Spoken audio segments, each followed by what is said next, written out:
Welcome to Basic English class. In this lecture, you will learn about the 12 major and famous types of verbs. You will learn about action verbs, stative verbs, transitive, intransitive, ditransitive verbs, linking verbs, helping verbs, modal, regular, irregular verbs, phrasal verbs, and about gerund. Let's start with action words. Action words or action verbs are those which contain an action. That's simple to understand. For example, I touched the wall. I committed an action. Action might have a physical property. For example, you painted a door. This action has a physical property. Or it might not have a physical property. For example, you saw him, but still you need to move your eyes to see him. So the action, whenever you see, you would call it a verb, and the verb type would be action verbs. The next is stative verbs. Stative verbs are those which contain your feelings, your emotions, your beliefs, your state of mind. For example, you say, I think so. Thinking is a state verb. I think so. So most of the grammarians suggest whenever you write a sentence in present simple tense, you would never say I am loving or I am liking. Rather, you would do it in first form. I like it. I suggest. I think so. The reason is it's a state of mind. It's not an action. But sometimes when you are for example in the middle of action and you are enjoying something at that moment, then you can say, oh, I'm loving this song, oh, I'm liking it. So that's for a short time. But in general talk, in your daily communication, you say, I love it, I like it, I miss you. But when most of the time when you want to express your feelings with your beloved ones, you say, I'm missing you at this particular moment. So you can also say that, but generally we use first form, I think so. Think and suggest, these kinds of verbs are called stative verbs. Then the third is transitive verbs. Transitive verbs are those which need one object. For example, you say, I ate. Somebody can ask you, what did you eat? I ate some food. So some food is an object. So you need one object. I drink water. Water is an object. I learn a language. A language is an object. I learn English. English is an object. So intransitive verbs are those which need one object. Intransitive verbs are those verbs which do not need any object. For example, we have written here one object. Let me write a sentence without an object. I danced. The sentence is complete. She smiled. It's a complete sentence. She smiled. She died. This is a complete sentence. We do not need any object. So remember, intransitive verbs do not need any object. The sentence contains SV formula, subject and verb. SV formula. Now let's move to the next example, ditransitive verb.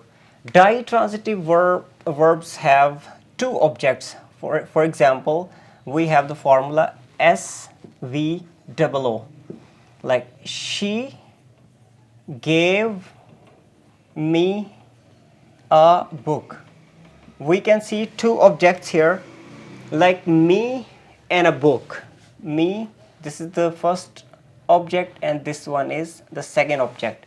And gave is a ditransitive verb. Di means two. Ditransitive verb. Before you understand linking verbs, let me write an example. She is a nurse. Now, nurse is not an object. A nurse is a noun phrase and it is a complement. It is an additional information for this she. So this is actually linking these two things, a subject with a complement. So we can call this verb a linking verb. This term is common, but some people say it a helping verb.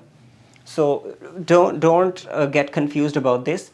We use different terminologies for different verbs. There are some other linking verbs like get, like look, like seem, and become.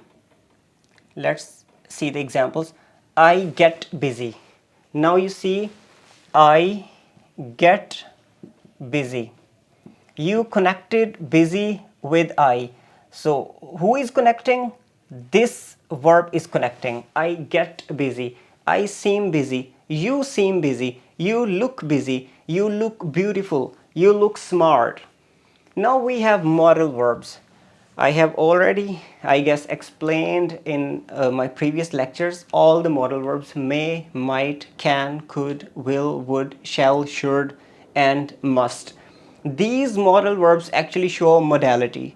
Sometimes permission, sometimes possibility, sometimes opinion, sometimes suggestions. So we use different feelings, different state of minds, different features with the help of modal verbs. So let's write few examples. She may come. She may come means she is not sure. She is not sure to join your party. So may is a modal verb. It is showing here modality. Now come to regular and irregular verbs. The verbs which have D or ed ending at the end are called regular verbs. For example, when you write like, L-I-K-E, like, how would you make its past? You would say liked. Liked. When you write cook, how would you make its past? You would say cooked. So remember, you might have ed at the end or d at the end. This is already there. Ed or d at the end, these are called regular verbs.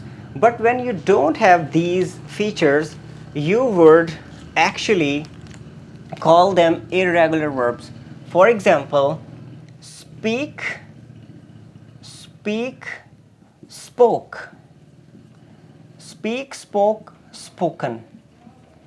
This is the formula. We turned it into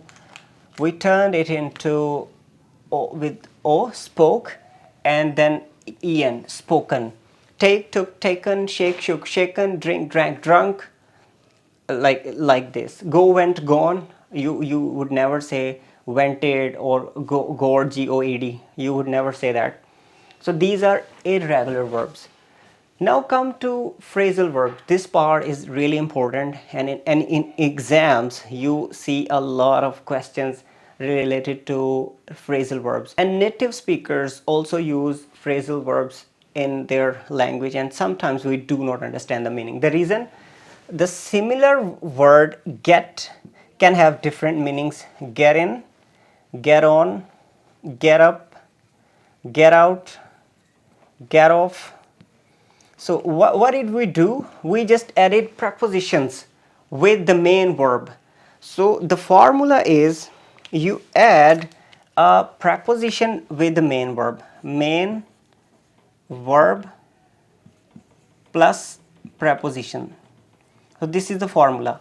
When you add any preposition with the main verb, that would be called phrasal verb. For example, the main verb is speak. You say speak up. The main verb is go. You say go on. The main verb is take. You say take off. So the meanings automatically change. Let's see an example. The word break.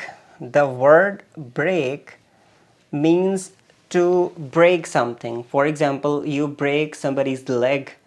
somebody can break his arm or break anything, break a window, break a door, break this marker, break this chair. So breaking means to break something into pieces. But when you add a preposition into with this break, the meaning would be somebody is entering the house and trying to steal something. We say the thief broke into the house, like the thief entered secretly, silently to steal something. Might be a robber. A robber broke into the house. A thief, there's a minor difference between robber and thief, but we can say the thief broke into the house. So this is the phrasal verb. Now come to gerund.